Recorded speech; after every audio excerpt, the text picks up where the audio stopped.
അസ്സലാമു പ്രിയപ്പെട്ട മോമിനിങ്ങളെ, ഇന്നലെ സോഷ്യൽ മീഡിയയിലാകെ ഈ ഒരു സുന്ദരി കുട്ടിയുടെ മരണവാർത്തയായിരുന്നു. 25 വയസ്സ് മാത്രമേ പ്രായമുള്ളൂ. സ്വയം ജീവനൊടുക്കിയതാണ്. എന്താ പറയുക ഇങ്ങനെയുള്ള വാർത്തകൾ കേൾക്കുമ്പോൾ? ഇതുപോലുള്ള ഒരുപാട് വാർത്തകൾ നിങ്ങളുടെയൊക്കെ മുന്നിൽ എത്തിച്ചിട്ടുണ്ട് നമ്മൾ. ഇതിപ്പോൾ നാടിനെയും നാട്ടുകാരെയും എല്ലാവരെയും വേദനിപ്പിച്ച ഒരു മരണമാണിത്. ഒരു 25 വയസ്സുകാരി 3 മാസം മാത്രം പ്രായമുള്ള കുഞ്ഞിനെ തനിച്ചാക്കി പടച്ചറബിലേക്ക് മടങ്ങിയെന്ന ഒരു വാർത്ത. ഇതിപ്പോൾ എല്ലാവരെയും വേദനിപ്പിച്ചൊരു മരണമായിരുന്നു. 3 മാസം മാത്രം പ്രായമുള്ള കുഞ്ഞിനെയും ഉപേക്ഷിച്ചു പോവാൻ അവർക്ക് എന്തായിരിക്കും ഇത്ര പ്രയാസം? അവരുടെ കുടുംബത്തിലോട്ട് കയറി ചെന്നാൽ കുടുംബവുമായി ബന്ധപ്പെട്ട് വലിയ പ്രശ്നമുള്ളതായി ഒന്നും നമുക്ക് തോന്നുന്നില്ല, നമ്മൾ അറിഞ്ഞിട്ടുമില്ല. പിന്നെ എന്തായിരിക്കും അവരുടെ ആ ഒരു പ്രശ്നം? പ്രിയപ്പെട്ടവരെ, ആത്മഹത്യ എന്ന് പറയുന്നത് പാപമാണ്, കടുത്ത ഹറാമും കൂടിയാണ്. അത് ചെയ്തവർക്കും അതിനെ പ്രേരിപ്പിച്ചവർക്കും പടച്ചറബിൽ നിന്നുള്ള ശിക്ഷ അത്രക്ക് വലുതായിരിക്കും. പടച്ചറബ് കാരുണ്യവാനാണ്, പുറത്തു തരട്ടെ. ഇങ്ങനെയുള്ളവരോട് നമുക്ക് ഇതൊക്കെ പറഞ്ഞു കൊടുക്കുക എന്നല്ലാതെ അവരുടെ മനസ്സിൻ്റെ അകത്തോട്ടേക്ക് നമുക്ക് കയറി ചെല്ലാൻ പറ്റില്ല. ഇതുപോലുള്ള ചില മരണത്തിന് നമ്മളും കൂടി കാരണക്കാരാവുകയാണ്. ഒരാൾ ആത്മഹത്യ ചെയ്യണമെങ്കിൽ ചുറ്റുവട്ടത്തുള്ള നമ്മളും കൂടി കാരണക്കാരാവുകയാണ്. നമ്മൾ അവരെ മനസ്സിലാക്കാൻ ശ്രമിക്കുന്നില്ല, നമ്മൾ അവരെ അറിയാൻ ശ്രമിക്കുന്നില്ല. ഇങ്ങനെയുള്ള അവസ്ഥയിലാണ് ഒരു തരത്തിലുള്ള വിഷാദ രോഗത്തിലേക്ക് ഇവരെത്തിപ്പെടുന്നത്. വിഷാദ രോഗം എന്ന് പറയുന്നത് അതൊരു വല്ലാത്തൊരു രോഗം തന്നെയാണ്. അതിലകപ്പെട്ട് കഴിഞ്ഞാൽ പിന്നെ നമ്മൾ എന്തെന്ന് പറഞ്ഞു കൊടുത്താലും അവരുടെ തലയിൽ കയറില്ല. അവർ മറ്റൊരു ലോകത്തായിരിക്കും. അവർ ഭക്ഷണം കഴിച്ചാൽ അവരുടെ തടിക്ക് തട്ടില്ല. അവർ ചെയ്യുന്നത് അവർ തന്നെ അറിയാത്ത ഒരവസ്ഥ. അങ്ങനെ ഒരു അവസ്ഥയിൽ എത്തിപ്പെടാതെ നോക്കേണ്ടത് ചുറ്റുമുള്ള നമ്മളാണ്. നമുക്കറിയാവുന്ന ആരെങ്കിലും ഇതുപോലൊരു അവസ്ഥയിൽ പെടുകയാണെങ്കിൽ നമ്മൾ അത് കണ്ടറിഞ്ഞ് മനസ്സിലാക്കി അതിന് വേണ്ട കാര്യങ്ങൾ ചെയ്തു കൊടുക്കുക. അവരിതിൽ എത്തിപ്പെടാനുള്ള അവസ്ഥയാണ് നമ്മൾ മനസ്സിലാക്കേണ്ടത്. ഈ ഡിപ്രഷനിൽ അകപ്പെട്ട ആരെയും നമുക്ക് പെട്ടെന്ന് അങ്ങ് തിരിച്ചു കൊണ്ടുവരാൻ പറ്റില്ല. എന്നാൽ അവർ തന്നെ ഈ ലോകത്തല്ല, അവർ മറ്റേതോ ലോകത്തിൽ സഞ്ചരിച്ചുകൊണ്ടിരിക്കുകയാണ്. നമ്മൾ പറയുന്നതൊന്നും അവർ കേൾക്കില്ല. എല്ലാം തലയാട്ടുന്നുണ്ടാകും, പക്ഷെ അവരൊന്നും മനസ്സിലാക്കുകയില്ല. ഭക്ഷണം കഴിക്കുന്നുണ്ടാകും, അത് വിശപ്പടക്കാനോ വയറ് നിറക്കാനോ ആയിരിക്കില്ല. ഇങ്ങനെ ഭക്ഷണം കൊണ്ടുകൊടുത്താൽ അവർ കഴിക്കും. എല്ലാവരും നിർത്തുമ്പോൾ അവർ നിർത്തും, അത്ര തന്നെ. രാത്രി കിടക്കുന്നുണ്ടാവും, പക്ഷെ ഉറക്കം ഉണ്ടാവില്ല. അങ്ങനെ പലതരത്തിലുള്ള അവസ്ഥയാണ് ഈ വിഷാദ രോഗം എന്ന് പറയുന്നത്. അതിലകപ്പെടാതിരിക്കാൻ ശ്രമിക്കുക. അതിലകപ്പെട്ട് കഴിഞ്ഞാൽ പെട്ടെന്നൊന്നും നമുക്ക് തിരിച്ചു കൊണ്ടുവരാൻ പറ്റില്ല. അങ്ങനെയുള്ളവർ ഒരു ആശ്വാസമായി കണ്ടെത്തുന്നത് മരണത്തിലൂടെയായിരിക്കും. അവരത് സന്തോഷത്തോടെ വെൽക്കം ചെയ്യുകയാണ് മരണം. അങ്ങനെയാണ് ഈ ആത്മഹത്യയിലേക്ക് എത്തിപ്പെടുന്നത്. ഞാനിപ്പോൾ പറഞ്ഞില്ലേ, ആത്മഹത്യ എന്ന് പറയുന്നത് പാപമാണ്, കടുത്ത ഹറാമാണെന്ന്. ഇതൊക്കെ അവരോട് പറഞ്ഞാൽ അവരിത് തലയാട്ടി കേൾക്കുക എന്ന് മാത്രമേ അവർ ചെയ്യൂ. അവരുടെ തലയിൽ ഇത് കയറില്ല. ഈ സംഭവം നടന്നിരിക്കുന്നത് കാസർഗോഡ് ഉപ്പള സോഗാളിലാണ്. 25 വയസ്സുള്ള യുവതിയെ ഭർത്താവിൻ്റെ വീട്ടിലെ കിടപ്പുമുറിയിൽ മരിച്ച നിലയിൽ കണ്ടെത്തിയെന്നു. ഈ ഒരു വാർത്തയാണ് എല്ലാവരെയും ഞെട്ടിച്ചത്. ഉപ്പള കൊടങ്കൈ റോഡിൽ താമസിക്കുന്ന മൊയ്തീൻ സവാദിൻ്റെ ഭാര്യ ഫാത്തിമത്ത് നെസ്ബിനെയാണ് മരണപ്പെട്ടത്. ഇന്നാലില്ലാഹി വ ഇന്നാ ഇലൈഹി റാജിഊൻ. 25 വയസ്സ് മാത്രമേ പ്രായമുള്ളൂ. പ്രിയപ്പെട്ടവരെ, എങ്ങനെയായാലും അവർ പടച്ചറബിലേക്ക് മടങ്ങിയിരിക്കുക. നമുക്ക് അവർക്ക് വേണ്ടി ചെയ്യാനുള്ളത് അവർക്ക് വേണ്ടി മഅഫിറത്തിന് വേണ്ടി ചോദിക്കുക എന്നുള്ളതാണ്. നമ്മൾ ഇതുപോലുള്ള വാർത്തകൾ നിങ്ങളുടെയൊക്കെ മുന്നിലെത്തിക്കുന്നത് നിങ്ങളൊക്കെ ദുആ ചെയ്യുമെന്നുള്ള വിശ്വാസമാണ്. പ്രദേശവാസികളെയും കുടുംബങ്ങളെയും ഒരുപോലെ ദുഃഖത്തിലാഴ്ത്തിയ ഒരു മരണമായിരുന്നു ഇത്.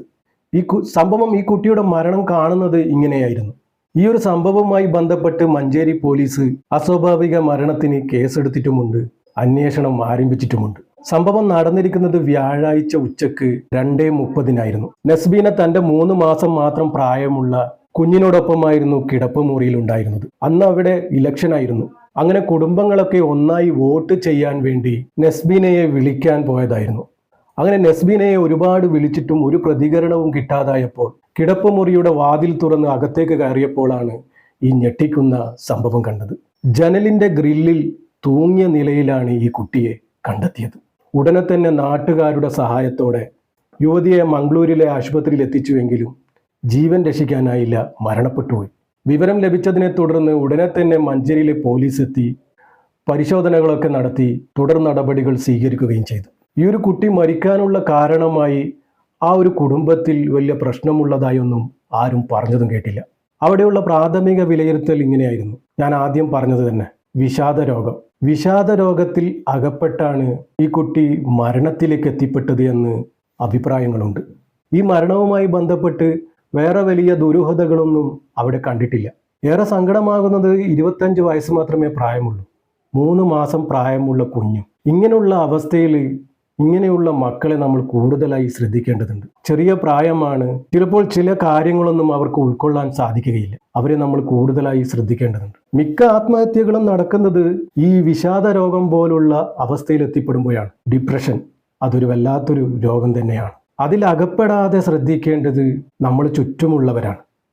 അതാണ് ഞാൻ പറഞ്ഞത്, ചില മരണത്തിന് നമ്മളും കൂടി കാരണക്കാരാവുകയാണ്. ഈ കുട്ടിയുടെ ഭർത്താവ് മുംബൈയിൽ ഒരു ഗ്രോസറി കട നടത്തുകയാണ്. ഭർത്താവിൻ്റെ പേര് സവാദ് എന്നാണ്. സവാദ് മണ്ണുംകുഴി സ്വദേശിയാണ്. നസ്ബിനെ വിവാഹം കഴിച്ചിട്ട് 2 വർഷമാവുന്നുള്ളൂ. വളരെ ഹാപ്പി ആയിട്ട് ജീവിച്ച ഒരു കുടുംബമായിരുന്നു. ഭർത്താവുമായിട്ട് ഒരു പിണക്കമോ എതിർപ്പോ ഒന്നും ഉണ്ടായിരുന്നില്ല. 2 ദിവസം മുമ്പാണത്ര ഇവര് ടൂറിനായി വിനോദസഞ്ചാരങ്ങളിലൊക്കെ പോയി വന്നത്. ഇവർ തമ്മിൽ യാതൊരു പ്രശ്നവും ഉണ്ടായിരുന്നില്ല എന്ന് കുടുംബവും അവിടെയുള്ള നാട്ടുകാരും ഒക്കെ പറയുന്നു. പ്രിയപ്പെട്ടവരെ, ചെറിയൊരു കാര്യം മതി നമ്മളൊക്കെ ഡിപ്രഷനിൽ എത്തിപ്പെടാം. പടച്ച റബ്ബ് അങ്ങനെ ഒരു അവസ്ഥയിൽ നിന്നും എല്ലാവരെയും കാക്കുമാറാകട്ടെ. അതിലകപ്പെട്ട് കഴിഞ്ഞാൽ പിന്നെ നമ്മൾ എന്ത് ഓതിയിട്ടും യാതൊരു കാര്യവുമില്ല. അവർ പിന്നെ വേറെ ഏതോ ഒരു ലോകത്തായിരിക്കും അവരുടെ ജീവിതം. അവർ ആശ്വാസം കണ്ടെത്തുന്നത് മരണത്തിലൂടെയായിരിക്കും. പടച്ച റബ്ബ് എല്ലാവരെയും തൊട്ട് കാക്കുമാറാകട്ടെ. ശ്രദ്ധിക്കുക, സ്വയം ജീവൻ ഒടുക്കുന്നത് ഒന്നിനും പരിഹാരമല്ല. ഇങ്ങനെ ആരെങ്കിലും കാണപ്പെടുകയാണെങ്കിൽ ഉടനെ തന്നെ മാനസിക ആരോഗ്യ കേന്ദ്രവുമായി ബന്ധപ്പെടുക, ചികിത്സ നടത്തുക, വേണ്ട ഉപദേശങ്ങൾ നൽകുക, പടച്ച റബ്ബിനോട് ദുആ ചെയ്യുക. പ്രിയപ്പെട്ടവരെ, എല്ലാവരും ദുആ ചെയ്യുക, ആ കുടുംബത്തിന് ക്ഷമയും സമാധാനവും ലഭിക്കാൻ. മരണപ്പെട്ട ആ കുട്ടിക്ക് പടച്ച റബ്ബ് സ്വർഗീയ പൂങ്കാവനം തന്നെ കൊടുക്കുമാറാകട്ടെ. ജീവിതത്തിൽ ചെയ്തുപോയ എല്ലാ തെറ്റുകുറ്റങ്ങളും പുറത്തു കൊടുക്കുമാറാകട്ടെ. ഖബറിലെയും നരകത്തിലെയും മുഴുവൻ അദാബിനെ തൊട്ടും നീ കാക്കണേ റബ്ബേ. പടച്ച റബ്ബേ, തെറ്റ് പറ്റിപ്പോയതായിരിക്കും റബ്ബേ, നീ ക്ഷമിച്ചു കൊടുക്കണേ റബ്ബേ, പുറത്തു കൊടുക്കണേ റബ്ബേ. സ്വർഗീയ പൂങ്കാവനം നീ തുറന്നു കൊടുക്കണേ റബ്ബേ. ഹബീബായ തങ്ങളുടെ പൊരുത്തം നീ നൽകണേ റബ്ബേ. പടച്ച റബ്ബേ, ഇതുപോലുള്ള അവസ്ഥയിൽ നിന്നും എല്ലാവരെയും നീ കാക്കണേ റബ്ബേ. നമ്മുടെ മക്കൾക്കൊക്കെ ആഫിയത്തുള്ള ദീർഘായുസ് നീ നൽകണേ റബ്ബേ. പടച്ച റബ്ബേ, കീറി മുറിഞ്ഞ് പോസ്റ്റ്മോർട്ടം ചെയ്യുന്ന വിധത്തിലുള്ള മരണങ്ങളെ തൊട്ട് ഞങ്ങളെ എല്ലാവരെയും കാക്കണേ റബ്ബേ. നമ്മുടെയൊക്കെ ജീവിതവും മരണവും നീ സന്തോഷത്തിലാക്കി തരണേ റബ്ബേ. ഈമാനോടുകൂടി ജീവിച്ച് ഈമാനോടുകൂടി മരിക്കാനുള്ള ഭാഗ്യം ഞങ്ങൾക്ക് ഏവർക്കും നൽകണേ റബ്ബേ. അവസാനം ലാ ഇലാഹ ഇല്ലല്ലാ എന്ന് ചൊല്ലി പുഞ്ചിരിച്ച് മരിക്കാനുള്ള ഭാഗ്യം ഞങ്ങൾക്ക് ഏവർക്കും നൽകണേ റബ്ബേ. പടച്ച റബ്ബേ, ഈ പാപിയായ സാധാരണക്കാരായ ഞങ്ങളുടെ ദുആ നീ സ്വീകരിക്കണേ റബ്ബേ. ഇവരുടെ ഖബറിലേക്ക് നീ എത്തിച്ചു കൊടുക്കണേ റബ്ബേ. ആമീൻ ആമീൻ യാ റബ്ബൽ ആലമീൻ. പ്രിയപ്പെട്ടവരെ, എല്ലാവരും ദുആ ചെയ്യുക. പറ്റുന്നവരൊക്കെ യാസീനും ഫാത്തിയും മോദി ഹദിയ ചെയ്യുക. ഇൻഷാ അല്ലാഹ്. വസിയത്തോടെ അസ്സലാമു അലൈക്കും വറഹ്മത്തുള്ളാഹി.